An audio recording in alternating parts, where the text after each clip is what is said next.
छु ट्याक्कै अहिले चाहिँ गुराँसे बुढी क्याम्पमा। यो जहाँ रोल्पा कुवाको बाङखरको रहेछ।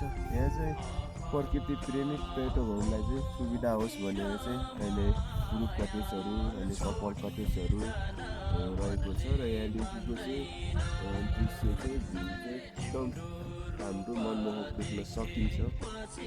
र यहाँ आउनको लागि चाहिँ मध्य पहाडी लोकमार्ग प्रयोग गरेर टिलाचनदेखि यहाँ हिँडेर पनि आउन सकिन्छ भने लुकुमबाट पनि आउन सकिन्छ। जहाँ अलिकता उकालो चढेर चाहिँ यो ठाउँमा आउन सकिन्छ भने सहित मार्ग प्रयोग गरेर थवाङ आएर थवाङदेखि पनि यो ठाउँसम्म चाहिँ आउन सकिन्छ भने सुलिचो हुँदै पनि आउन सकिन्छ।